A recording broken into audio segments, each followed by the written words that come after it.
And what if I turn and look over my shoulder like this? Yeah, that's nice. Yeah, I like that. Now try like a little bit more turned. Oh, like this? Yeah, almost. A little further. How about here? Good. Just a smidge more. So here is good. Yeah, perfect. Great. Yeah, this really works. James, I'm not looking at the camera at all. No one's going to be able to see my face. Trust me, in this outfit, no one's going to be looking at your face.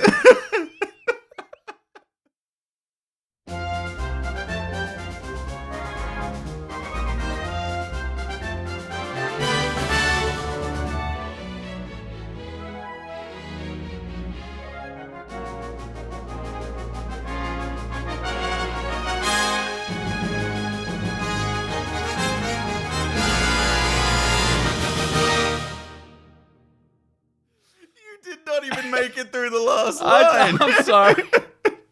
Do you want to run it again? No. That'll do. I love how, I've been away for such a long time, and the first thing we decide to do when I get back is do a boudoir photo shoot. We need one. Look, welcome to the Get Commanded podcast. It's the GCP brought to you by POG, Palms Off Gaming, sponsor of this podcast. We're all uniting forces to help you to have better games of Commander. I'm your host, Walt. And hello, Commander players. I'm your other host, James. Now, before we get to the transmission, Walt and I have just decided right now that instead of Patreon, we're making an OnlyFans account. Oh, God. It worries me that I'm like, would people pay for that? Gotta know your audience, right? Yeah. No, but we actually do have announcements this time. We've got a little bit of podcast housekeeping to do. Mm-hmm. You would have remembered before I went on my leave, even though episodes didn't stop coming out. You guys didn't notice much of a leave. We did. I'm so glad. This is the first time we've been back in the studio for 4 weeks? 5 weeks? 5 maybe? weeks. Yeah. Maybe. Yeah, 5 weeks. It's been a while. It's kind of intense. But before I left, we streamed. And on that stream, we promised that when I got back, we would be streaming more. We're going to be streaming really soon. Yeah, so for all of you out there tuning in, it will be this coming Wednesday for you. So Wednesday the 13th of December, 7 p.m. Australian Eastern Daylight Time. So you want to pop that into your little time zone conversion if you're tuning in from overseas. We're going to be playing some Commander. So it'll be just like last time. We'll have some decks ready that we want to play. Some members of our play group that you might have heard about on the pod. Yeah, we'll bring them on to play with us. But it'll be a good time. So we'd appreciate if you could tune in. So it's twitch.tv/ I think we just Get Commanded, yeah. Aren't we on Twitch? Yeah, that sounds right. Twitch.tv/Get Commanded. If you just go on Twitch and type in Get Commanded, we'll pop up for sure. But yeah, 7 p.m. Australian Eastern Daylight Time, Wednesday the 13th of December. So this coming Wednesday for all of you tuning in on the Friday that this comes out. Hang out. It'll be great. I'm really looking forward to it. I really enjoyed the first one that we did. I thought that would to actually play Commander instead of me and you doing drafting and trying to pretend like we know Limited. We knew it all what we were doing, and meanwhile chat was like, pick this card, and we were like, okay. But also, if you guys are interested, we are going to be releasing a stream schedule as soon as we can. We've not got anything locked in as per se yet, but there's going to be some exciting stream events that we'll have, and we'll let you know plenty in advance to tune in. We'll have the video on demand on YouTube when I get round to actually putting it on YouTube. But also, if you wanted to, request yourself as a guest, if you're a fellow content creator that listens to our podcast and you want to reach out, our email is getcommanded@gmail.com. Yep. So just go into the all the show descriptions and get in contact with us. And if you wanted to come on stream and play Commander with Walt and I, or just wanted to chat, feel free to get in touch with us on all the socials and all that kind of stuff. Yeah, we'd love to hear from you. Yeah. But we do have an incoming transmission from the deep depths of the galaxy, from the Space Commanders. It's time to get commanded.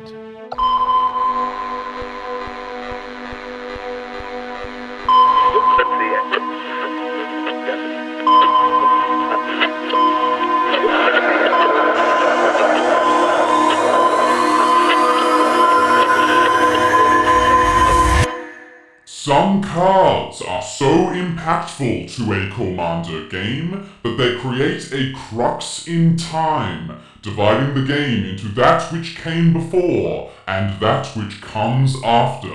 These cards must be answered. Bro, I've got goosebumps. That transmission felt different. Yeah, I heard us go to space there. Yeah, there was sonar. We're detecting. in the command center. Yeah, now, so but I felt us go there. I heard it happen. That was cool. Interesting. I get back and shit changes up. This is cool. New developments. So I think we're going to be talking about the last bit of data I teased in episode 61. This is a while ago now. It is a while ago now. This was the 50 games experiment I did where I kept a game log of 50 games. I recorded a bunch of different things. If you haven't listened to the episode, highly recommend it. It was a great time looking at just the sorts of things that happen in Commander games when you track them over 50 different games. But I reckon we're talking about the last bit of data here, which was what I affectionately have referred to as turning points. So I reckon that's what they're talking about here. So these are cards that are sort of changing the course of the game. And I can tell you exactly how I recorded this, which is that at the end of every game in the 50 game log, and actually since then I've continued to record this, I polled the people in my pod, and you were often one of these people, James. Usually providing a lot of the answers, actually, because a lot of people are like, oh yeah, let's quickly get into the next game. I'm like, no, answer his damn question. This is important. We need the data.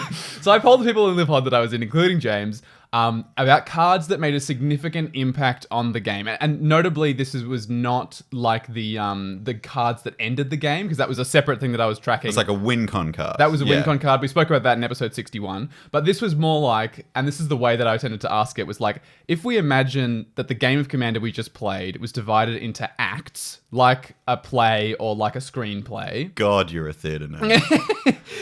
You know, like Act 1, Act 2, Act 3. If I was the one doing this data breakdown, I would have said something like, if we imagined it as like a product in its product life cycle, as I did a marketing degree, and you're like, imagine a play. Yeah. I can't help it, man. No, it makes sense. I do understand. And like, even if you think about like, you know, content like game nights I'm thinking of. Yeah. They structure their content in a very similar way. Exactly. It's literally like, you know, in game nights when someone's like the mid-roll break. Cliffhanger ending. And then they go to the ad break, right? Where someone's like, okay, I'm going to pay 8 mana and cast, and it fades to like the ads, and then they come back later. Those are the kind of cards we're talking about. They're the cards that separate literally like, okay, we're in Act 1 of the game.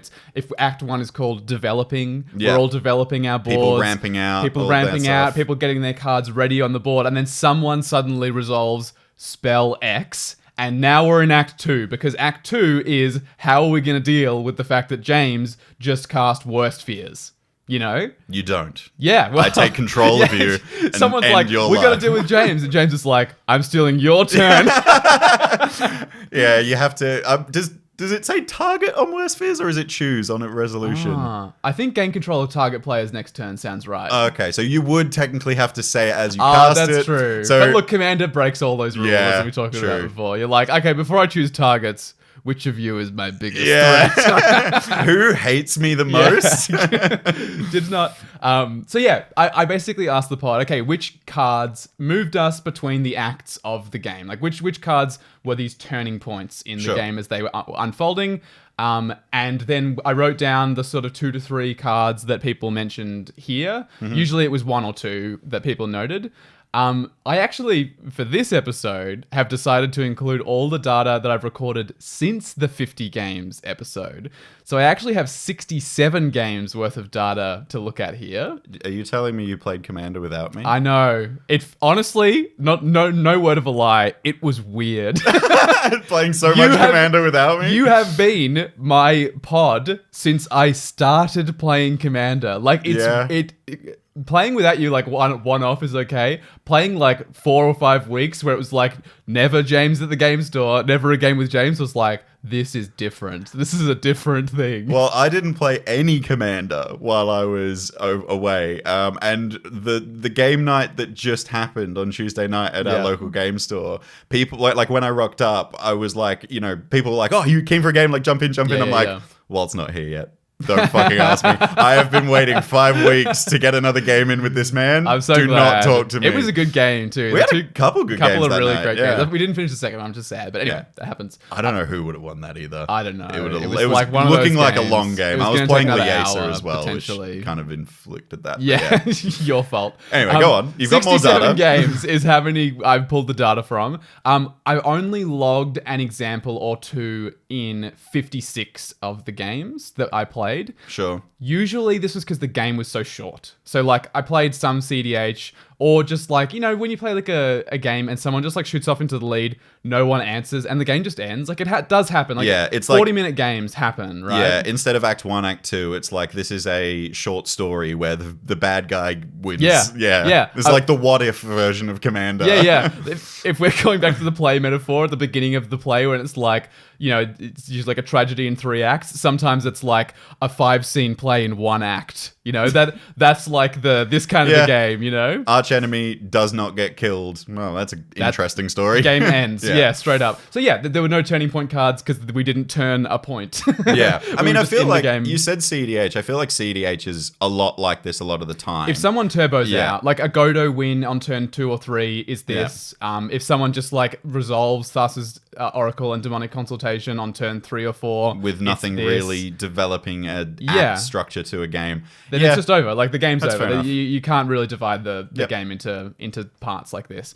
However, and we're getting into the juicy part of it now.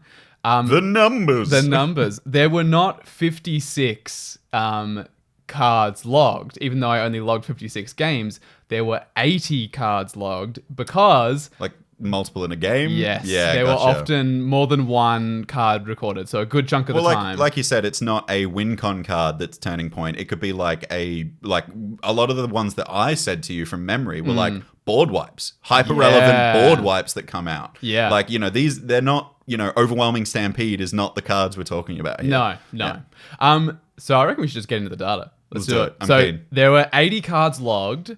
Of those, in order from most commonly to least commonly appearing, and these are the categories I've divided into. You could divide it how you want to. This is how it made most sense to me. 35 were bombs.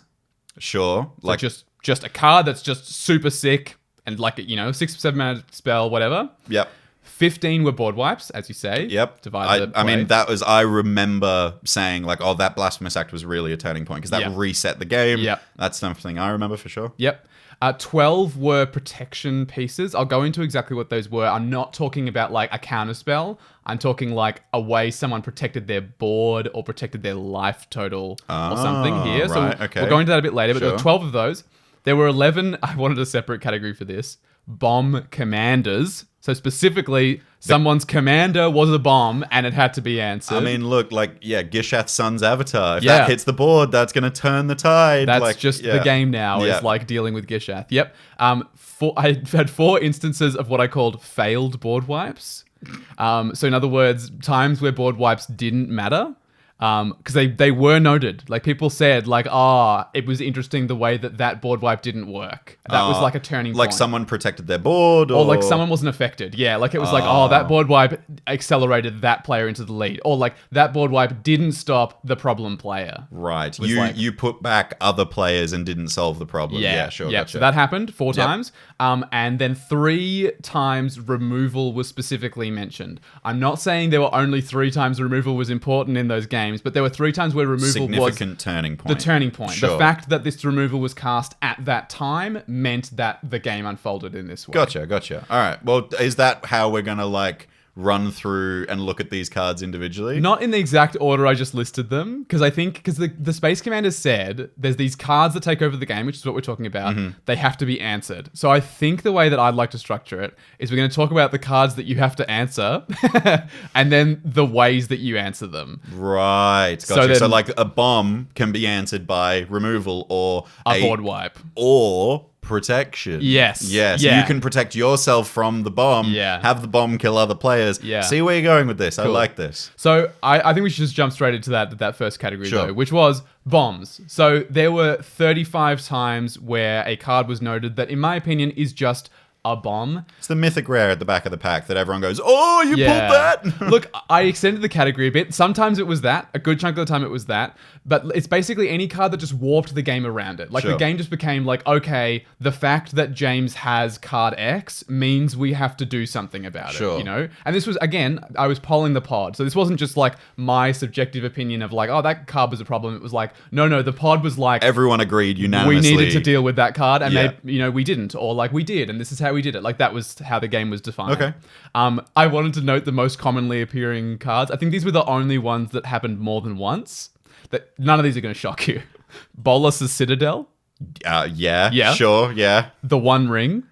Yes. We had a conversation about the One Ring like a couple of nights ago. Yeah. It is just a card that hits the board and it's like, well, kill that player. Yeah, that player needs to die. Yeah. It's the only way. I mean, they're using their life as a resource, so killing them is like a good way to go about it.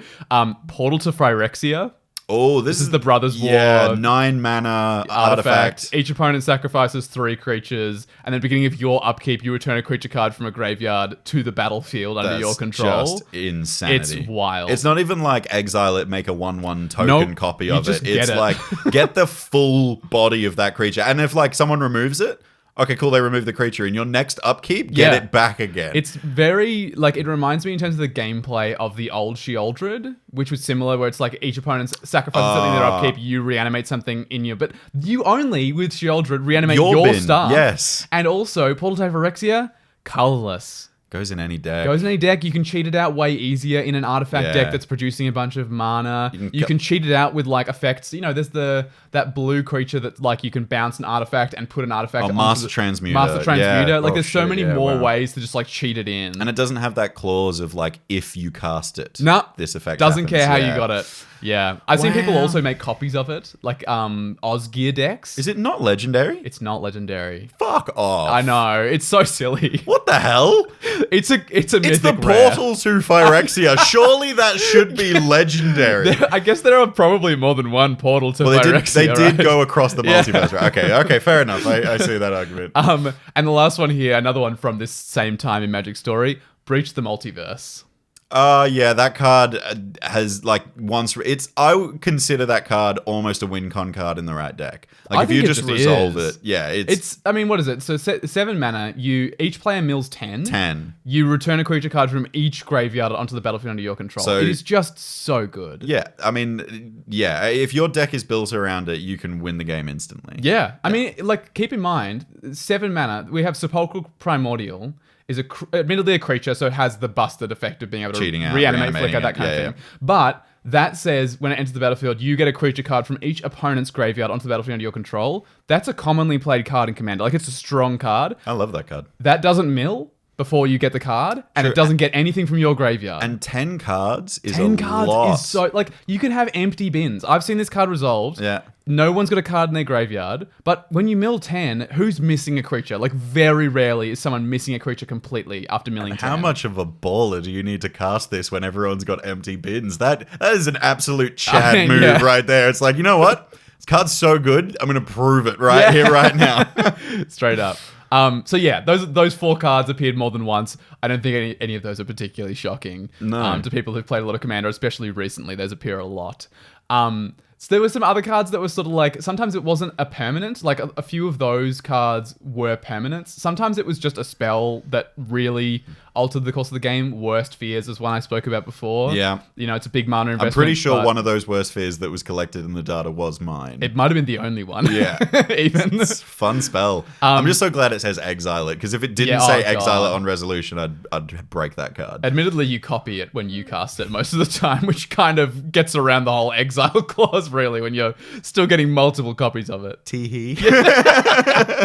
It's a great card. Another example would be Last March of the Ents. This is the I haven't played this card yet, and I think it's phenomenal. It's really good. I saw it resolved. Someone was playing a Simic big mana big creature deck. I mean, the artwork on the card just screams Simic. Yeah, definitely. But yeah, they drew you draw cards equal to the greatest power among creatures you control. Yeah, is it power. That? But then you just like drop any number of creatures. Is that how it reads? It also can't be countered. I've not played it. Yeah, I remember the can't be counted thing. Yeah. I'll look it up. But yeah, sometimes I guess I'm being clear here that like often the bombs were permanents that sat on the battlefield and had to be answered because they stayed, like a Bolas the Citadel or a One Ring or a Portal to Phyrexia, but they didn't always have to be. Like, a bomb can just be this sorcery that is crazy and just kind of like accelerates one player way into the lead. Yeah. You got it exactly right, by the way. It's literally greatest toughness is the only thing that you got wrong. Makes sense for a card about Treebeard. But you just put it onto the battlefield. Yeah. That's ridiculous. It's crazy. I wanted it for my bear deck because you get all the bear ETBs. Oh, that's fun. That's what I wanted to That's fun. Yeah, I like that. And also your creatures get bigger because you're putting counters on them with... I like that. So I do want to be clear as well, though. I keep extending the criteria for this category. We also had, or I logged as bombs, just very, very good synergy pieces or value pieces that weren't answered. So like Aura Shards. Oof. Or like Exploration. This is the one that lets you play additional lands each turn. Yep. Disciple of the Vault in a treasure deck, is draining someone every time you crack a treasure. Look, you look at the card Disciple of the Vault and you go, wow, it's a common, it's a 1-drop. That's not a bomb, but it is in the right deck. If you're playing like Prosper Tomebound, yes, it is a bomb. Every treasure you crack is draining an opponent. Yeah. It's that good. Yeah, there are. I see what you're saying. There are cards that aren't bombs when you pull them from a pack. No. But if you put them in the right deck, then they are. Yeah, and like it's the fact that they weren't answered, or like the fact that they had to be answered is kind of what dictates the fact that it was a bomb. So likewise, I logged Skull Clamp once in a game because it's like, I think it might even have been your plants deck, the Fire. Yeah. The fact that, like, Skull Clamp is a busted card. If you have a board full of 1/1s and it's like pay 1, draw 2, pay 1, draw 2, pay 1, draw 2, that is insane. It is the closest thing we'll get to having 4 copies of Ancestral Recall in your commander deck. It's in the right deck. Skull Clamp is that good. Rhystic Study was one that I logged once. Like, if someone doesn't deal with a Rhystic Study and people aren't paying, the player who draws 10 to 12 cards often just wins that game. Yep. That was kind of the category of bomb. There were 35. So of the 80 cards that I logged, almost half of them were just like, one of these cards just took over the game, or it had to be answered, or it dictated the flow of the game. You know what I mean? That's intense. Yeah. And then to extend that, bomb commanders. Oh yeah. So how many bomb commanders did you say you recorded? So I logged 11, which admittedly, not as much as bombs, but like 11 times someone's commander itself had to be answered. I feel like there's a really interesting shift or like divide in commander players. And maybe there's an episode on this because we've talked about how we really enjoy playing commanders with low mana value. Yeah. And like we've specifically sought out decks that have a commander that is a low mana value so you can increase the synergy. Like, for example, like your Baba Lysaga deck, 3 CMC. My Tornos deck, 2 CMC. Yeah. Like, we like this hyper-efficient, low mana value, get your commander out early and start deploying your game plan. But there is another type of commander player, which admittedly, it's not like you're one or the other. No. That like, I'm going to run this 8-drop commander, but if I resolve it and no one answers it, guaranteed win. Yeah. In the same way that people gravitate towards creatures and play styles, the Timmy Tammy thing and the Johnny Jenny thing, like all of that stuff. There are people who in the command zone are chasing that kind of a thing. Yeah. And like there are commanders that sit in the command zone that just take over the game if you resolve them. Yeah, I'm just thinking like Gishath is a great example and everyone's talking about Ixalan and building dinosaur decks at the moment. Yep. But like other commanders, like 6-drop commanders like Brutaclad Telecor Engineer is one of those like big, this is hyper relevant. Even if you just have it for one combat and you turn all your Mir into Desolation Twins. Yeah. Like that's super relevant and a bomb and a turning point in the game. Or even Asterion. The one that at the end step, you either gain as much life as you gained or you drain someone for as much life as they lost. Yeah, so this is the card that like literally if you have any one of those effects that says target player loses half their life, you can kill someone. You just kill someone on the end step. Yeah. Yeah. There are like plenty of, and you can rattle off even more. Anything that's like above 5 CMC, in my opinion, could be considered a bomb commander, just because if their effect is worth 6 or more 6 or more mana, it's probably going to be a turning point when it's cast. It's so interesting you highlighted 5 there, because I'm looking at my examples that I pulled out here, and every single one of them costs, well, except one, costs 5 or more mana. Oh yeah. So some examples of bomb commanders: Beladros Witherbloom. This is the green-black one. You pay 10 life, untap all your lands, and make a pest in every upkeep. They die, you gain life. Scarab God. was one that I highlighted here. I'm assuming my Scarab God? Most likely. Probably. Probably the only one I'm playing against. Coma is one we've talked about a lot. Yeah. Coma Cosmos Serpent. I think that was one of the cards we said we'd ban if we had the power. We did. Right? Yeah. In the ban list episode, we totally did. Muldrotha is interesting here. Oh, that's a 6 CMC? Yeah, 6 CMC thing, but it lets you play a permanent of each type from your graveyard each turn. Yep.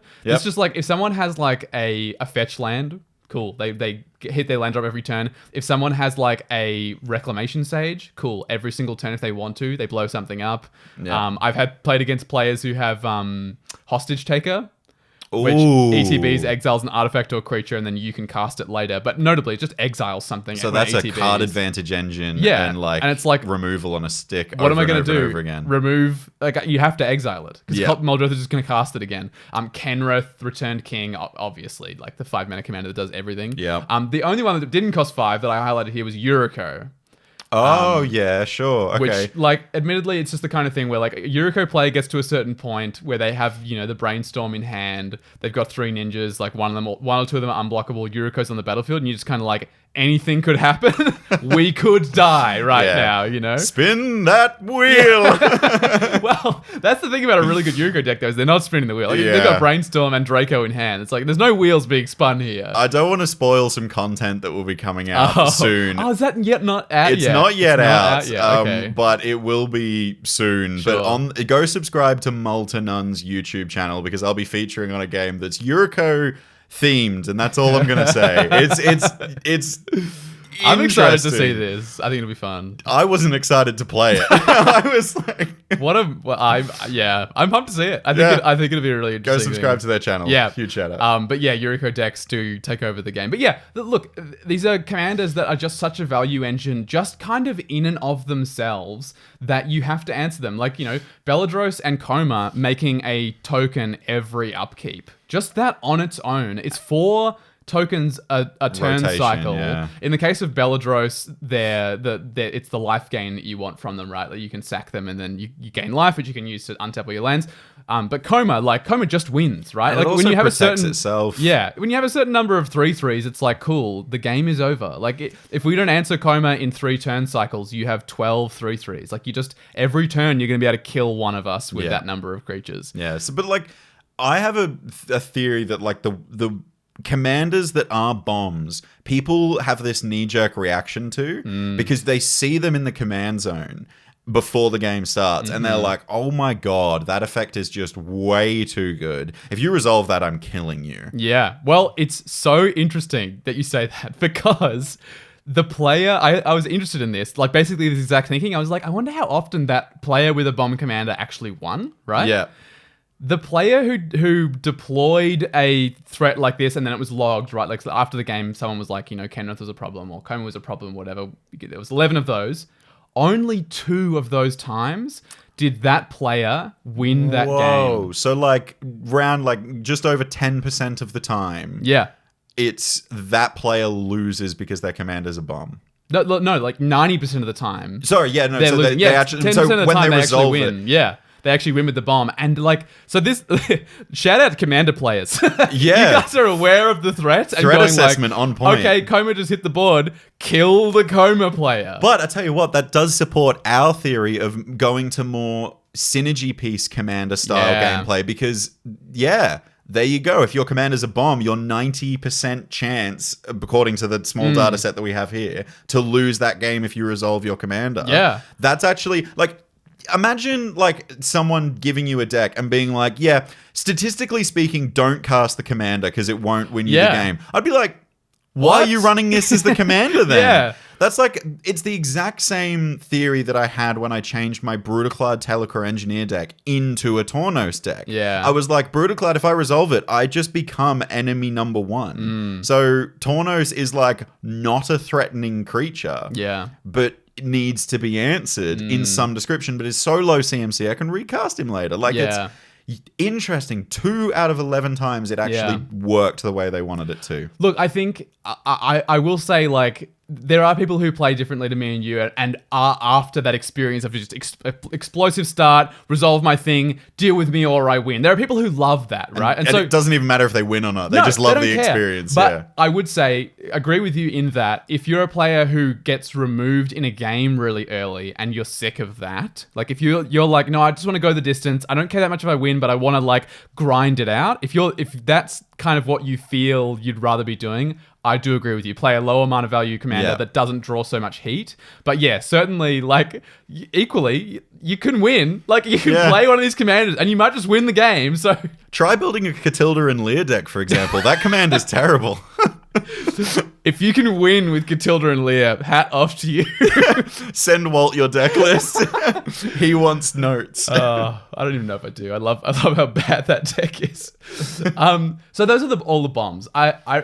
I think we definitely need to talk about the fact that you have to deal with these cards, right? Because, that's like the end of... If it's a 3-act structure, that's like the end of Act 1, when the threat is, like, identified. It's like, okay, someone is a threat. Now we're moving into Act 2, the rebellion chapter. Yeah. Like, how are we going to take it down, right? And this is happening a lot of the time. Like, between bomb commanders, that was 11, and bombs, which was 35. That's 46, right? So 46 of the 80 cards that I logged as being like significant turning points in a game, 46 of those were like, these game-ending threats deployed by a player. So every action must have an opposite and equal reaction. You need to be able to deal with the fact that most of the games you play, excuse me, someone's going to be resolving something like this that has to be answered. If your deck doesn't have one in, probably built a shit deck.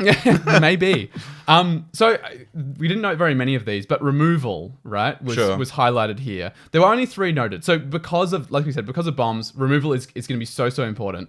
Just because there were only 3 times that removal was noted doesn't mean that removal only mattered for 3 of the games. If anything, you can think of the opposite, which is that every time that we didn't note a bomb in a game, there may have been a bomb deployed that didn't matter because it was dealt with immediately. Yeah. Like in a turn cycle. Yeah, like imagine if someone cast Last March of the Ants and then someone responded with Reprieve and returned it to their hand. To get around that uncounterable clause. Or just like cast it, dropped a bunch of creatures, and then the following turn someone was like, Blasphemous Act? Yeah. Like, sure. Yeah. Done. That bomb is irrelevant now. And probably by the time we get to the end of that game, no one's going to be talking about Last March of the Ants. It didn't matter. You know didn't what I mean? matter. It didn't do anything. Yeah. So I guess this is that classic thing of like, it's very hard to notice when something doesn't work, right? And so we didn't note when bombs didn't matter because they didn't matter. You know what I mean?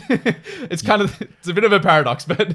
Well, it's not really. We didn't care because no one should care. No, yeah. If we didn't care, we didn't care. Yeah, sure, exactly. But when was removal relevant? So, it's interesting. 2 of the times it was graveyard removal that was highlighted here. I fucking tell people all the time, put graveyard hate in your decks, people. Not like, don't put Rest in Peace in your deck. No. Put in something that interacts with someone's graveyard. Bajuka Bog was one of these cards. Oh, hell yeah. Yeah, this is a land. That's a classic one, like an old-time commander staple. Black land, enters the battlefield tapped, exile target player's graveyard. It is so good. It just, like, it's just gone. And it's cheap as chips. Yeah, and if you're running bounce lands in your deck, which I think you should, almost all of the time you should be running at least a couple of the bounce lands in your deck. That's maybe a bit of a soapbox thing for me. That's a bit of a hot take, actually. I was kind of like...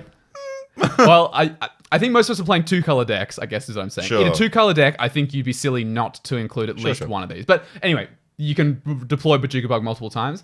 Cemetery Illuminator was highlighted here. Funnily enough, I think this was the spell table game.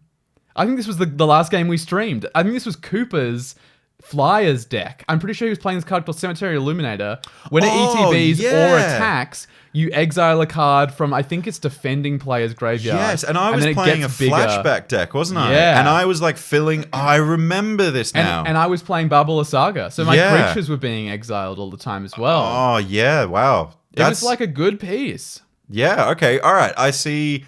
What was you said there was one other? Yes, the last card noted here was Kenrith's Transformation. I think this is really interesting to me. I think it's extremely likely that responded to a commander. So specifically that section we just talked about, bomb commanders. Answering with Kenriths. It's so hard to deal with. Or equivalent enchantment aura, like Darksteel Mutation or anything like that. There's a few of these now. Always locks that player out. Because, again, that player is relying on a win by resolving their commander. And now we know that they're 90% likely to lose. Yeah. So if you just remove their chance of winning... then they're 100% likely to lose because their deck isn't built to win in any other way. Straight up. I mean, Kingdom's Transformation is just like, unlike exiling it or destroying a commander where you can just recast it again if you desperately need to. Yeah, there are decks where Kingdom's Transformation is basically like, your commander's gone forever. Well, and decks that have a bomb commander often have a ton of ramp to support the fact that they know that their commander is likely to be removed. We spoke about Coma. There you go. Coma decks are all ramp. Yes, right? and like even decks like, I'm thinking, Asterion, even in black-white, you're running Cabal Coffers and Urborg just to make sure that you have mana to recast Asterion. Even decks like Brutaclad, you're running Thran Dynamo, you're running Hedron Archive, just bigger pieces of ramp that tap for more than one mana just so you can get your commander back out because it's so vital to the game plan. Yeah. Yeah, I think this removal is crucial, basically, and I think it's interesting that graveyard removal was there so often. I guess it's like when a player's lead is graveyard oriented and that graveyard gets exiled, I see that that's like in the same way that I spoke about how there's things that we don't notice. Sure. It's a very noticeable thing. Like if I'm playing around me, my encore deck. Your whole deck is built around that graveyard. And I've got 30 cards in there and there's like 15 different creatures I can encore next turn and someone exiles it. It's like a big thing. The table goes like, whoa. Yeah, it's also, the other thing about the graveyard is that it's a public zone. I think people treat the graveyard differently than they treat hands because again, this is the thing that you were talking about of like what you don't know.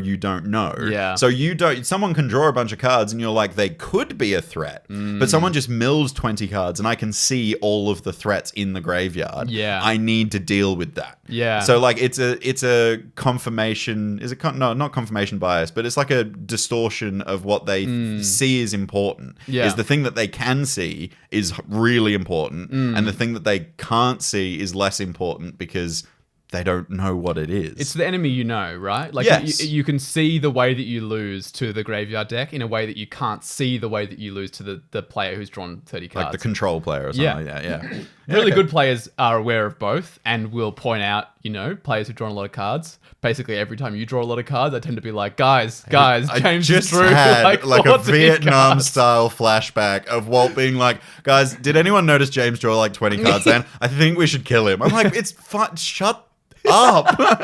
Did the flashback that you just experienced have an echo? Because I reckon there might have been about 40 different times you were just remembering simultaneously. It was like a Lord of the Rings extended cut film. Every all time in that it's short happened. space of time. Yeah. So obviously the question we should ask here is, should we be running more targeted removal in these games than we are? I think probably yes, just based on the fact that still a very good chunk of the time, there are bomb commanders that are like significantly altering the course of the game. Obviously, it's impossible that we ever reach a world in which there's no bombs, right? Like they're always going to have them. I was just about to say, like Wizards are making cards in sets that are like, all right, there are 3 bombs in this set, and everyone's going to want them, like the One Ring, and cards like just trying to like breach the multiverse is a great example. That was like one of the cards they were like, this is pushed. So every commander deck that's black would want this in their deck. Yeah. So let's just push it. So people buy product. Yeah. I'm not going to get on the soapbox here of like, burnout and, promoting product and all that kind of stuff. But if that's what Wizards are doing, then we as players who enjoy this game need to realize that, okay, well, those products are not going to stop being made. No. And those problems need to be answered. Otherwise, we're just going to live in a world where it's like race to the bomb. Yeah. And like we've spoken about this before, maybe not on the podcast so much, but like I don't enjoy, there are like definitely metas and you can even see them online. I won't talk about the specific gameplay series I'm thinking of here because I don't want to like out them or anything. But there are gameplay videos you can watch out there of people who play like, quote, high-powered commander where it's all of the most synergistic and best bombs in the format, and all the best ramp, all the best shooters, and none of the removal.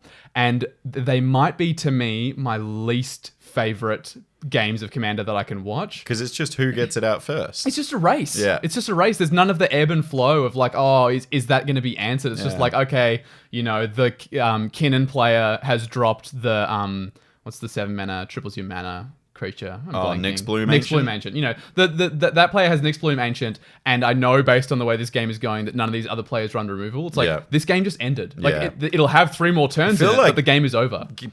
Pods like that, I feel like you could even argue that the game ends when you roll the dice to see who goes first. Yeah. Like, if someone goes first in one of those types of games and they go Mana Crypt into, like, a 4-drop artifact or something, you're like... Or maybe the second that Mana Crypt gets resolved, it's like, okay, the game is over. Yeah. That player's won. Or Mana Crypt gets resolved on the first player's turn and then no one has equivalent ramp. Yeah. It's like, all right, It's they win. done. Yeah. They win. And, like, want to be really clear here. Not talking about CDH at all, because that is not what CDH is. CDH is those bombs. Like, you know, Kinnan players in CDH play Nyx Bloom Ancient. Mid-range Kinnan is...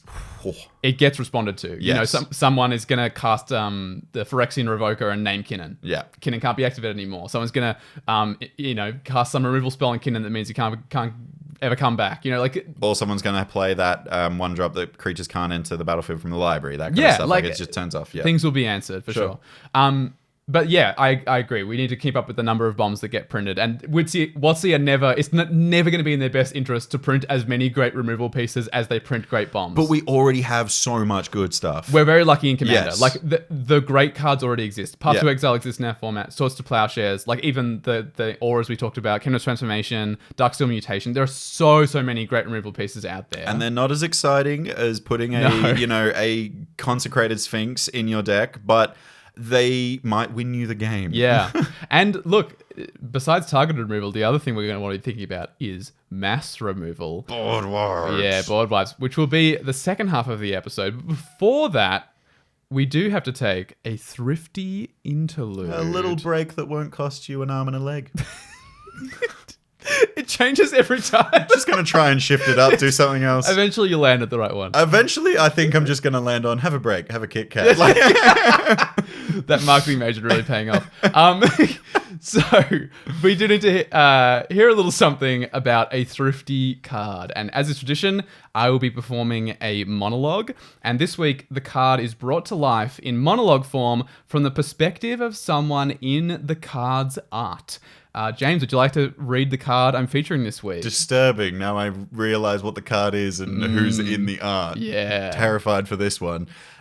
It's Chasm Skulker, which is honestly one of my favorite cards you've ever introduced me to. It's genuinely. It's fun. Love this card. You can't feel bad about it. It's 2 and a blue for a 1/1 squid horror. And it says, whenever you draw a card, put a +1 counter on Chasm Skulker. And it also says, when Chasm Skulker dies, create X 1/1 blue squid creature tokens with Island Walk, where X is the number of +1 counters on Chasm Skulker.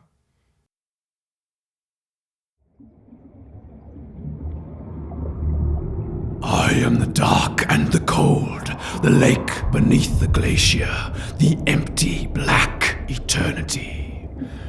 I am known by many names: denizen of the deep, scourge of fleets, Tanihua, thing in the ice, fleet swallower, slin voder, watcher in the water, and Grozoth. Feared am I by all wise creatures of the waves and nearby shores, and revered equally by any who dwell in a world's deepest ravines, and yet I am alone. None may live in these cavernous depths but I, nor would I permit them to, selfish as I am of my domain, for my kingdom is solitary. I contain multitudes, but I dwell in silence. When I am gone, you shall be glad of my present loneliness. My children shall not be so reclusive as I. They have waited long for their moment, and they are so hungry. Get budgeted!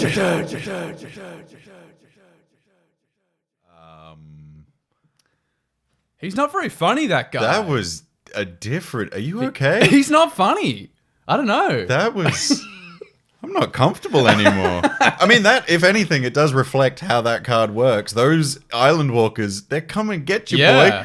Oh, when you look at the art as well, I mean, look, it's a horror. It's in the creature type there. It is creepy, but my brain, for some reason, did a mental card alter of it, and it's just a cute little squid. Yeah. Just like bobbing around in the water. I mean, the tokens I have when I play it are not creepy looking. They're like in tropical waters and they're like pink. So that maybe might that's be the association reason, yeah. you have, yeah. This is, by the way, this was part of M15. There were a bunch of cards that were designed by non-magic people, like people who weren't in Wizards R&D team. They were invited by Wizards to design a card. They were like aware of Magic, but hadn't played it actively. So like there's a card that was designed by the creator of Plants vs. Zombies. Created a card. That's cool. Maybe that's this one. Or maybe I think he made Waste Not. You know the card Waste Not? Yeah. That was designed, I think, by the Plants vs. Zombies guy. Horrendous card. And this card was designed, I think, by Mike Newman. Oh, maybe this one. No, I think this is the one that was designed by the creator of Plants vs. Zombies. Oh, there you go. He made this card. I think so. It's Mike Newman, whoever that is. So you can look him up. Neumann. But that's bizarre. What a cool little bit of tidbit. Yeah, M15. The Spirit Bonds is one. Waste Not. Chasm Skulker. There's a few cards that were made by people who aren't at Wizards R&D. It was Chasm cool. Skulker is such a sick card. It's so sick. It's so good. You can catch these bizarre monologues or dialogues as they're released every Thursday in the Greensboro Commander Community Discord server in the Thrifty Thursdays channel. It's linked in the show notes if you want to join in. That's where we chat most actively, I would say, with our listeners. So if you want in our Facebook DMs. Yeah, besides that, if you want to chat with us, that's probably the best place to do it. And there's lots of our dearest friends are in there as well. It's a good place to hang out. We should keep going with all this data we were looking at. We're looking at board wipes now. Yeah. Answering en masse. Yes. So we talked about targeted removal and how it's not necessarily reflected in the stats as much as it should be. But board wipes, there were 15 of these noted in the game log as turning point cards. So it was the second most common thing noted after bombs. Weirdly, I feel like when I was being surveyed as part of your post-game review for the log, I felt like I pointed out board wipes myself a lot. Yeah. Because I feel like board wipes are always a turning point in a game. Yeah. Because especially if it's a symmetrical, boom goes the dynamite, everything's gone. It's a reset, and it gives anyone that was behind a chance to catch up. It takes away who was in the lead, and it re-levels the playing field. Granted, some people might have more mana or have drawn more cards, so it's not entirely like, let's start the game again. But even then, that becomes Act 2, right? Yes. Like if we talk about the moving between Act 1 and 2, like if Act 1 was James is the threat and James needs to die, James has the biggest board, I cast Blasphemous Act, James is set way back, there might be a player who hasn't deployed almost any creatures yet, who had one creature removed by Blasphemous Act. They're probably in the lead now. But that shift is a turning point. That's moving from Act 1 to 2. So yeah, these are a really common way in which the game gets broken up, and in a way in which bombs get answered. Interestingly, unlike some of the other areas, there were not any particular trends in which wraths I saw more often. So sometimes the one that was noted here was one of those high mana cost one-sided board wipes like Ruinous Ultimatum, or, I mean, this is not necessarily always considered a board wipe, but a card like Living Death is obviously a big one because it can be a board wipe and a win con. And if you're running if your Living Death is in your deck is built around Living Death. Oh yeah, you're to make milling most of it. so much of your library if you're playing Living Death, for sure. But then equally, sometimes a low cost hit everything kind of board wipe like Wrath of God or Tragic Arrogance. These were highlighted as well, so it didn't seem to matter which one type you were deviating towards. They still seemed to be affecting the course of the game. Most importantly, though, you needed to have them. Yeah, like, if someone didn't board wipe, it was likely that the game was going to end in the next turn or so. Yeah. I reckon if the board wipe wasn't noted, these were probably the games in which there wasn't a turning point. Remember I spoke before about how he didn't note them? I reckon those were games where, James had 40 plants that he'd made from, what's the... Phylath or Avenger of Zendikar. Yeah. Thank you. Yeah, Avenger of Zendikar or something, and then we just didn't remove them. They got massive. You cast Overwhelming Stampede. The game's over. There's not a turning point here. And I feel like if we're the ones advocating for games that are more interactive and do have like a 3-act, 4-act structure to the story of the Commander game, then board wipes are integral to this, because if you don't have them, it is very likely that it's going to become a race to who gets their bomb commander out, their bomb out, their win con deployed. And I don't want to say like you need to run more board wipes, because I think targeted removal is more important, but I was thinking about some of the threats and the bombs that we're getting now and how a lot of them have ward or hexproof. Yeah. And so targeted removal doesn't hit them. So just going, right, I just need to reset. A board wipe does that because it doesn't target. Yeah. Look, I'm with you in that I think Command Zone have observed this, and me and you have agreed with this, that the format over the last 4 or 5 years has moved actually away from board wipes and towards targeted removal. Yeah. And that's probably a good thing, because too many board wipes, like there was also a relationship I want to highlight here really clearly. There was a strong relationship between the number of board wipes cast and the length of the game. Yeah, I knew you were going to say that, because like, one board wipe in a game feels great to me. Yeah. It feels like it's a necessary part of this narrative. Yeah. But 2 is like, that's a bit annoying. 3, and I'm like, all right, I want to out. 3 board wipe games tended to be the ones that went for 2 to 3 hours. Yeah. Like, it's a big time difference when you reset the game that much. Yeah. I think the trend of playing more targeted removal, less wipes is a good one. However, still play some number of rats. In every one of my decks that I play at least 2 board wipes. Yep. I think I would never want to go lower than that. Yep. Because there's so many great options these days. Like, seriously. In every color too. Yeah. Like if you're like, oh, but I'm in like green, we don't have good board wipes. Yeah.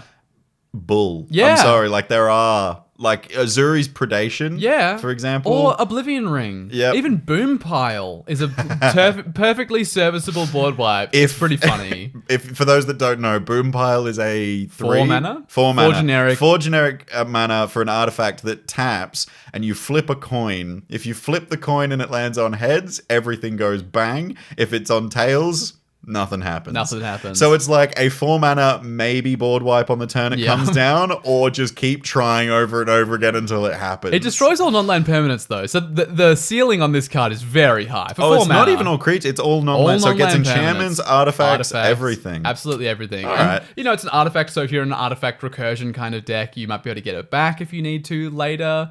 I think it's dumb. If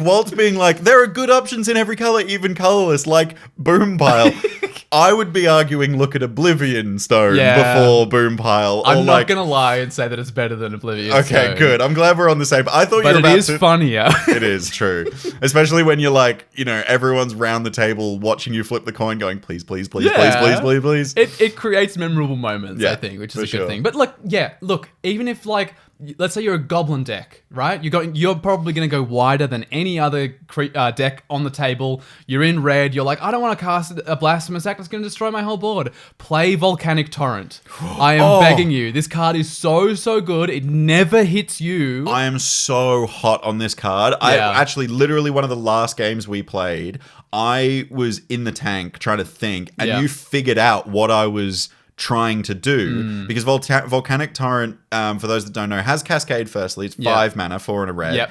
It has Cascade, which is great for 5 mana cascading. I like that. Yeah. And especially because the next line of text says it deals X damage, where X is the number of spells you've cast this turn. To each creature in Planeswalker you don't control. So even if you hit a creature from your Cascade, it's sticking around, baby. Yeah. And the absolute minimum here is 2 damage to every other thing, because you're cascading first. So literally you cast 1 spell before this, bolt the whole board. Yeah, that's so get good. Like, something for free as well. I run things like Anger of the Gods, for example, which is just 3 damage to everything. That's 3 mana. 2 extra mana for a free thing. Never hits your board. And you can like scale it. So like that was the thing. You figured out what I was trying to do, because I said, what's the toughest creature on your board? I think it might have been Theo's board, my partner. I was like, because they had a bunch of +1 counter stuff. No, I think... Was it your board? I think it was that game where it was just me and you at the end. what I was on Estrad, I think. Oh, that's right. It was a 1v1 against me and you, and I was Yeah. like, "What's the toughest thing you have?" Yeah, and I had like a big suited up thing or something. And I was like, okay, I'm not killing that, but what else can I kill? And I Yeah. was counting how many little, like, if I go preordained ponder, Yeah. volcanic torrent, is that That's enough to do four. like That's enough? 4 right there. Yeah. And yeah, it was one of those things. I think I resolved it, and you went, "Yeah, GG. I think you just have it there." I think I drew my next card and then said that's scam. Yeah, yeah. You got me. nice. I'm It's so that hot good. on this card. It's so if you're in so red, good. run it. There's Try just- it. Yeah, at the very least, try it. It's so much better than it looks like it is. So yeah, board wipes. You have to play them. They answered bombs. They were highlighted as turning points. However, 4 times board wipes were highlighted as failing. What do you mean by failing? So I'm actually happy in this case to go through each of these cases because I think these are really interesting case studies in how not to play a board wipe or maybe how not to include a board wipe in your deck. I'll explain as we go I'll into sit it. back. You tell me the stories of these games. So 4 of these times, so these were all highlighted as times. The board wipe itself was highlighted as a turning point, whether by me or whether by the pod, but it was specifically highlighted as, it was really relevant when that didn't work. So examples. I was in a game. I board wiped fairly early because the board was really gunked up with creatures. There was a dragon's deck being played at the pod. The dragon's deck had done nothing but ramp for about 4 turns, did not have a single creature on the board. Oh, so you board wiped like a turn too early. I fully reset myself and 2 other people's boards and gave the dragon deck an empty board. And they just untapped and were like, cool, deployed these 2 amazing dragons. It was like, wow, that person is like a mile ahead of us now, who are still rebuilding. It's like you demolished the way for them to go. Like you cleared the path. I cleared the path, Yeah. straight up. Sure. So yeah, timing, really important there. Another game, there were 4 board wipes cast, but the person who was in the lead, which was me, eventually won. And so basically, and this is probably a cautionary tale about board wipes in general, it just prolonged the inevitable. When someone reaches a game, maybe this is contentious, when someone reaches an insurmountable lead, and even if it looks like maybe you can win, and you've got that board wipe in your hand, think about how likely it is that person recovers, because sometimes it's not going to matter, and maybe it's better, like, again, contentious, maybe it's better to not cast that board wipe and just let that game end. I'll go one step further. Sure. Maybe it's better to concede and congratulate your opponent and move on to the next game. But I think ask around the table, be like, hey, does Yeah. anyone have like a definitive answer to this? And if no one does, just be like, I think I'm pretty happy to give this person the game. This is a get commanded message of having funner with your friends and playing games of Commander rather than trying to win every game of Commander. Yeah. Give that person their moment in the sunshine rather than prolonging it. And then I No, won anyway. work harder for your win. I won anyway. The board was not really answerable, and that was the gist of it. So another game, third game we looked at here. There were 2 different wipes that people had or used, but they did not answer the problem player's board. You were the problem player this time. Aren't I always? You were playing your Phylath deck. Actually, we've talked about this deck about 6 times this episode, by the way. Bit of a problematic deck, to be fair. It's one of those decks that deploys a lot of bombs, it gets you have talked to about. respond to it. Yeah. It's a bomb commander, I would say. Yeah, 6 landfall mana, does a lot of stuff. +4/+4 Yeah, on a plant. for sure. Yeah. So the 2 board wipes were Volcanic Torrent, sadly, not always effective, and Hour of Reckoning. So Volcanic Torrent didn't work because your plants were too big, and Hour of Reckoning didn't work because Hour of Reckoning destroys non-token creatures. This is the one with Convoke, the 7 mana creature. Because the idea is you can convoke it with a bunch of tokens because you're in the token strategy. Destroy everyone else's creatures, you keep your tokens. Yeah. But yeah, when you're playing against tokens, not so good. So it's too narrow, is what you're saying, yeah. So I guess the cautionary tale here is equally there is definitely room. Like, we love Volcanic Torrent, we love Hour of Reckoning. There is room for just unconditional wipes like Wrath of God. So this goes against our advice we've made in deck building episodes where we're like, always look for synergy. Yeah. And if you can get synergy in your board wipe and synergy in your card draw, then it's better card draw, it's a better removal, it's better board wipe. Sometimes you'll go too narrow. Yeah. Wrath of God is unconditional. It's a balance, I think. Like, you can prioritize the synergistic removal. Like, play Hour of Reckoning in your token deck, 100%. Maybe make your other board wipe in that deck Wrath of God. Yeah. And then you're kind of set, Okay. Like, I see that. you have options there. And then the 4th game here, the Wraths didn't matter because you just drew that many cards. It was you again. You were playing, I think it was, you were playing, I remember this game. You were playing Tornos. Yeah. You were playing Tornos. We wrathed artifacts, specifically, I did twice. Yeah, I remember this game. This was at your house, right? Yeah, I remember this game. I cast Tragic Arrogance, and I also cycled Dismantling Wave, the 8-mana one, destroy all artifacts and enchantments. I still won that game. You still won. So this was probably similar to that game I spoke about before. If someone has an insurmountable lead, again, maybe just give them the game because it may not matter. I do remember that game very strongly just because I was like, I had the engines on for like the entire game. And when I got like complete, like I had nothing but lands like twice or 3 times in that game. And I was like, hang on a minute. Yeah, I've got another engine in my hand and enough mana to deploy it. So look, like if the message from the Space Commanders is be able to respond to bombs, which we still agree with, I think these are probably maybe the 3 caveats to that statement is, maybe don't respond if you think the players just got the game anyway. Yep. Don't worry about it. Don't respond too early. With your board wipe, especially. Yeah, that one's a really interesting one tricky. Because it's hard to, again, it's the thing of you don't know what someone's got in their hand and you don't know what's coming. But you should be able to identify when someone has specifically sandbagged. And sandbagging is that term of like, you're not playing cards because you're waiting for the opportune moment. So if people have left mana untapped and untap with like 6 mana that they didn't use in a turn cycle, assume... You might not be correct, but assume that they've got something to deploy. And maybe it's worth holding on and waiting and seeing before you pull the trigger on a board wipe. Yeah, I think you can definitely board wipe too early. You can also board wipe too late. But yeah, have some awareness of just like imagine what someone's next turn might look like. And the third message there was just be careful about how narrow your answers are, basically. That's some good lessons from that, actually. I'm kind of considering a couple of board wipes and... playing board wipes and how I deploy them. That's an interesting bit of data there. Definitely. The last one I want to talk about here, this I think is a bit of a sleeper. Given how often this appeared, I think people are underrating these cards, but I'll go into it. This was the category I called Protection. Oh, which is one of our favorite topics because we talk about it in our deck building template, and not many other creators do. The main way we differ from other creators is some people talk about interaction and they include removal and protection in here. We have removal as a section and then protection as a section. Yeah. So when we talk about it in our deck building template, we talk about protection as like, a card like a counterspell is here, a card that gives your commander indestructible or hexproof, these would be here. But this category, as it appears, is actually the rest of that deck building category, which is the thing we talk about protecting your life total. Yeah, like Ghostly Prison, that kind of stuff. Yeah, more so that stuff. So, well, it's a broad category, so I'll break down how it sort of shook out. Sure. So the 12 times this was noted. Obviously, some of the games I played with CDH, sometimes these were just stacks pieces. Like, if I had an Aven Mind Sensor on the battlefield, that was noted as like, that probably stopped a couple of wins because people couldn't shoot it for the wins or they couldn't crack their fetch lands. Like, that was valid. Yep. Sometimes it was still like board protection, like someone casting Teferi's Protection or like someone casting Blacksmith Skill or something. That was occasionally highlighted, but most often it was ways people protected their life total. And there were 2 broad camps that the cards that appeared often in this category were in. One of them was Goad.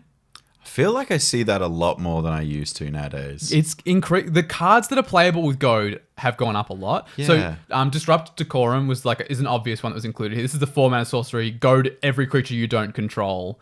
So Goad, for those who may not know, the creatures have to attack and they can't attack you if they can't. If they have no other option. Yeah, they have to attack another player if they can. Yeah. And they have to attack no matter what. And Disrupt Decorum just got a reprint in Commander Masters, I think, as well. Yes. It was the box topper. It got the Doctor Who set. It was the box topper for, I think. Oh, no, that was Passing Flames. Yeah, no, it was Commander Masters. You're totally right. You're totally right.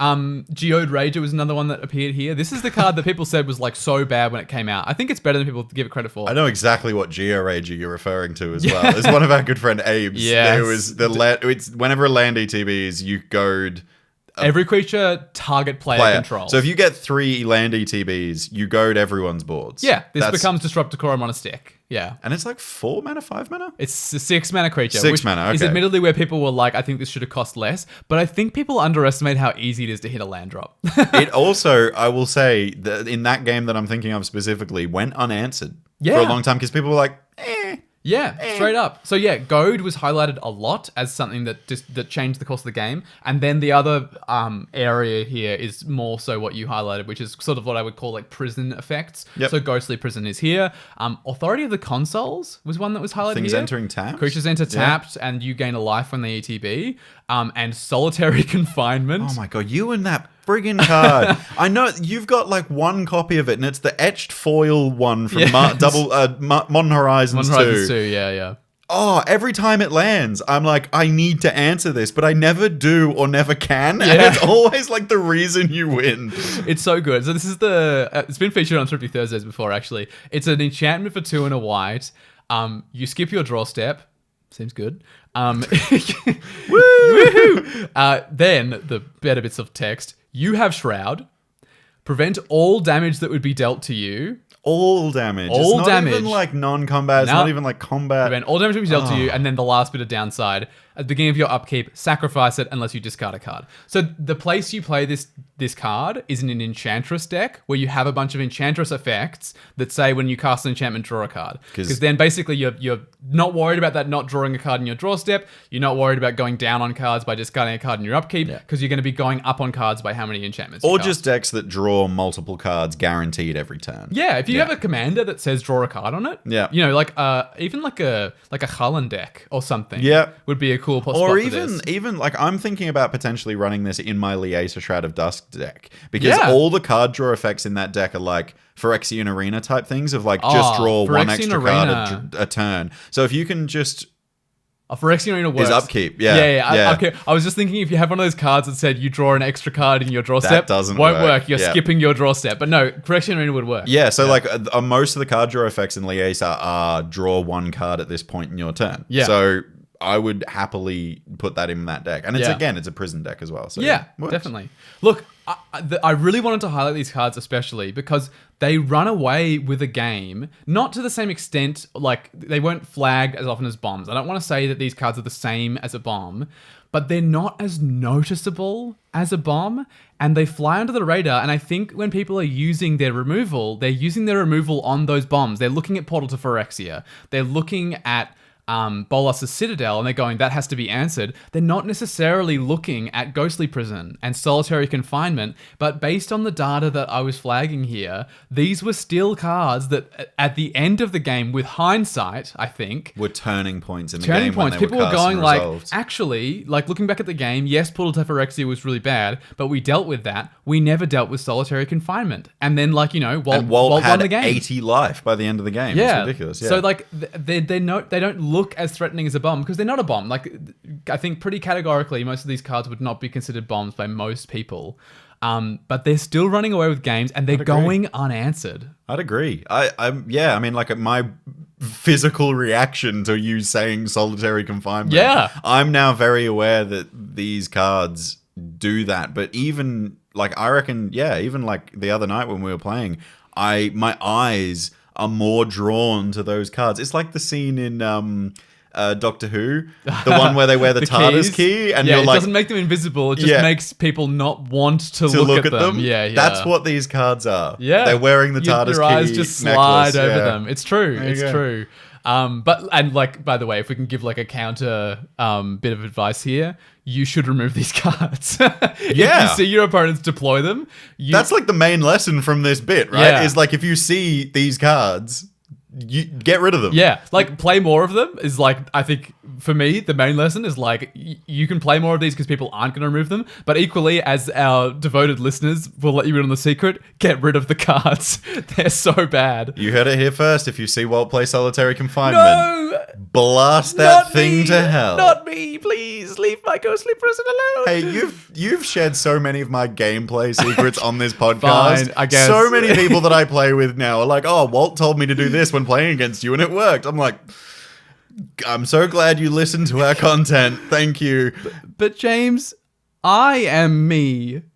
You are you. Yeah. You are you. I am me, and the feelings that affect me and me only. And I am in me, and me is my brain, and my brain is precious to me. But I am not you. So kill Solitary Confinement. He found the line. Look, there are a plethora of extremely powerful cards in our format, and these cards can single-handedly take over a Commander game, as we saw.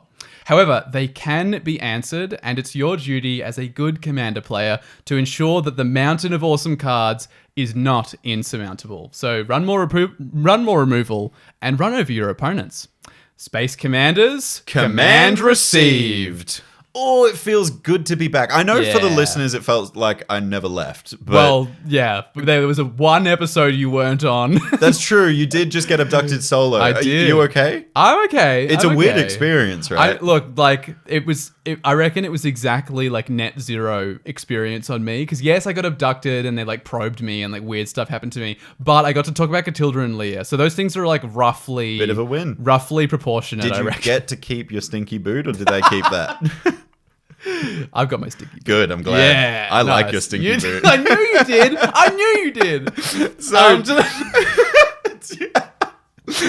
it. To the listeners, do you feel commanded? What do you think of this turning point type card? And which cards are you seeing in your games that are warping the game and making them progress from Act 1 to Act 2? Yeah, let us know which cards are affecting your meta the most. And you can get in touch with us a bunch of different ways. Twitter, Instagram, and Threads. We're active on all those platforms at Get Commanded. And you can also join the Greensboro Commander Community Discord server, which is linked in the show notes. That's the best way to chat with us and other members of our play group and stay up to date on the various things that are happening. Yeah, and don't forget to subscribe to our OnlyFans. I mean Patreon.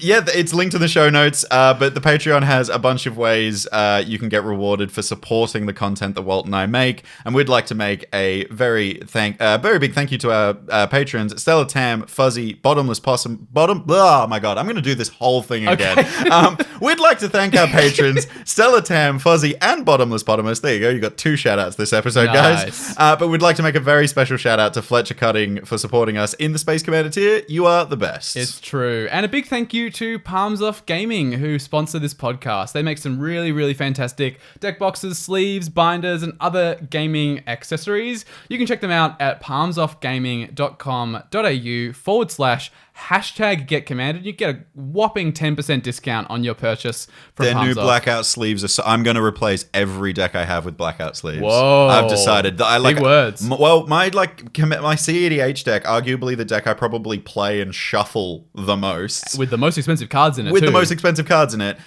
I've had those sleeves since they were testing them, and like I would argue that they've probably got better since we got them. I've got them as a gift from Palms Off, and I want all my decks in those sleeves now. Straight up. So if you want to go pick up your own set of blackout sleeves, palmsoffgaming.com.au/#GetCommanded. Get that 10% discount. It'll be sweet. All right. End of the episode. We are planeswalking outside the world of Commander. I think, given how long you've been absent, I'd like to planeswalk wherever you'd like to go this week, James. Well, should I take you back for what I've been doing for the past month? I'd love to go. Well, I first landed in a place called Birmingham, where when we landed, I flew into England and landing in Birmingham, and then I stayed. And this was it 4 weeks you were gone altogether? Yeah, just under 4 weeks. Okay, So like 3 weeks. or something. 3.5 weeks, something like that. So it was a good long trip, and I spent a long time. But the trip, I'll run you through the trip so everyone itinerary. knows. Let's hear it. Yeah. So we landed in Birmingham. I stayed at my mum and dad, my grandpa's house for like a week. So, recover from jet lag, see the family. And granted, my mum's family is colossal. It's mainly colossal because both of my mum's sister, her 2 kids have now had 2 kids each. Right. So we had a family dinner on Sunday, like the typical English roast family dinner, long table. There's a photo that my sister took from the end of the table, and it's like one of those optical illusion things where you can see the center point just getting further and further, and just like Endless mirror kind of people's faces are tiny at the back of the table. It's hard to identify who's sat at the back. It was like the English equivalent of Ray looking in the mirror and seeing all the infinite rays. Like, oh my god, the British, they go forever. We all look similar too. We're all family. But yeah, my cousins are amazing, and it's so great to see their kids. Like one of my little, because your cousin's kids are your second cousins, right? I think that's what I they're never called. know. Sometimes they say like first cousins once removed. I don't. Anyway, I don't know. My cousin's kids. Yeah, sure. I've been really close with them because I go back to England as much as I can. But obviously with COVID, I've not been back in a long time. they've grown so much. Yeah. And like seeing my family is such a big thing. But the other huge thing for me was taking Theo, because this is the first time I've taken anyone from my Australian life to England. Wow, full stop. Yeah, people no like, friends, no partners, nothing. never. Sophia was the first one. Yeah, 100. Wow, it was a big deal. Huge. And like, it's so lovely that I get to be so proud of my family, because there was a lot of anxiousness that we both felt. Is anxiousness a word? Anxiety. Yeah. There was a lot of anxiety around because my partner is non-binary. Yeah. And there was a lot of anxiety about how my grandparents, like generational thing, would understand it. Yeah, yeah. And I was so proud and like choking up thinking about it, of how accepting and loving my family were to Theo. That's great. When I was leaving Gran and Pa's to continue the trip, I heard, like, as I was walking out the door, Gran give Theo a hug and said, "Welcome to the family." And I nearly died. I was like, this is just... That's beautiful. Perfect. And this is what I wanted out of the trip, was visiting family and, you know, all that kind of stuff. Yeah. So we were in a little village called Wissendine near Oakham. Mm-hmm. If anyone knows that area. I know I know one of our listeners knows like that relevant area. We've got a couple of British-based listeners. Hello. Thanks for joining us. Yeah. And then we went from there up to the northwest, which is where I was born, to a city called Chester. It's a very historic city, goes back to Roman era times. Ooh. Like, the city was a Roman city. It still has the Roman walls. They recently uncovered an amphitheater underneath Chester, and they've like excavated half of it. Sick. And now school groups go and like do Roman activities from 74 AD.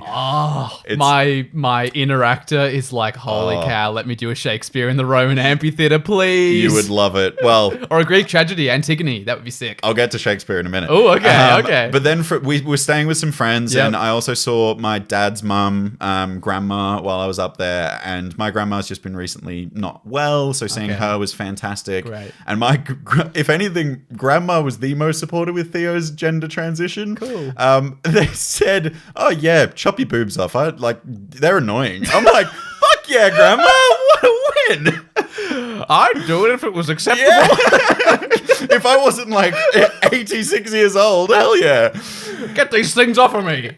So then we went from Chester, we went very far north, crossed the border into Scotland. And we stayed in Edinburgh for a week. And this was just Theo and I exploring Edinburgh. We went to Edinburgh Castle, we did a ghost tour, we had a bunch, we went clubbing out in Edinburgh, which is great. They've got a very active LGBT emo scene, which was great. We went to an emo night. I've heard Edinburgh's sort of got a little bit of a Melbourne vibe. It does. Like, I mean, Edinburgh Fringe is like considered one of the premier like arts and performing arts festivals in the world. It had just finished when we went over, so it was like the vibes were still kind of there, which was great. Yeah. Edinburgh was awesome. Then we continued Theo and I's like little getaway from family, and we had 3 nights in Sherwood Forest. As in Robin Hood Sherwood Forest. Fun. And it was like a little log cabin in the woods. There was like a few other log cabins around us. Yeah. It had a hot tub on the deck. So we were like having hot tubs every night. We had a fire. We just watched TV and relaxed. Lovely. Drank a lot of champagne, ate a lot of strawberries. It was that kind of getaway. Love it. And then from there, we went down to London, which my sister is now living. Oh, cool. So it was great to see my sister's like she's living in a terrace house, which is like what she's always wanted, and she's working at a child's hospice, which I won't go into the details. It's incredible work what she's doing. It's really amazing. And like, she took us around. Like, I've been to London a million times, but the fact that, because when I've been to London in the past, it's been my dad taking us around with his sister, who we stayed with. Yeah. But it's like, you know, kind of like weird, like it's a family thing and you don't really know where you're going. This time, me and Georgie, my sister, were adults, and she was like, right, get the tube to Piccadilly Circus, I'll pick you up there, and I'm not telling you what bar we're going to, we're going out. It was awesome. Great. It was great. And we did a bunch of touristy stuff. Like, we did the Tower of London. I did Winston Churchill's War Rooms, which was so interesting. Yeah, like, I bet. Winston Churchill as a person, like, questionable stuff in his opinions. Yep. Lots, you know, Conservative Party leader, all that kind of stuff. Not great. But like, for the war exactly who the war needed. They needed a bastard to win, and like I found because you literally walk through the war rooms, like you walk past the cabinet room where they decided like to invade, to defend, like all those decisions. Fascinating stuff. Anyway, and then we did like a bunch of stuff. We went down to Brighton. We went to have you read or watched Heartstopper? That series? I've been meaning to forever. I've heard it's really good. Okay, my partner's obsessed with it. I haven't watched it, but apparently it's very good. Yeah. We kissed on the beach where the Heartstopper couple kissed. So we even bought a few rocks back for people that are fans of, because it's a pebble beach. So we bought a couple of rocks back for people that love the show. Destroying the natural environment. Plenty of pebbles on that beach, I can assure you. I'll take your word for it. But yeah, it was a great holiday. Like, and then I got to catch up with my granny, my dad's stepmom, and like it just amazing seeing all my family in because like genuinely I hadn't been back in 5 years, which I know doesn't sound like a lot of time. No, it does sound like a lot of time. Yeah, but like I was going back every year since I moved to Australia when I was like 5 years old. I've been going back to England for like a month every year until COVID.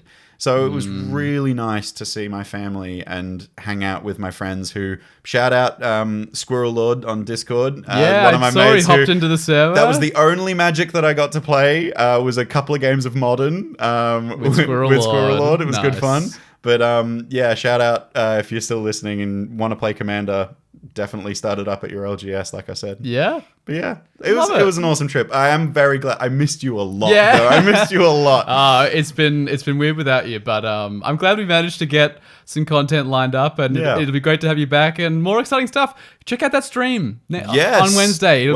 It'll be a good time, guaranteed. I'm so keen. We're back, and 2024. I know this is like we're in December now. We're in the end game of 2023. 2024 for Get Commanded. It's gonna be huge. You watch. Yeah, just it's you wait. Massive. All right, well, that's all we have time for. So we'll see you next Friday for another transmission from the Space Commanders. Goodbye, Commander players.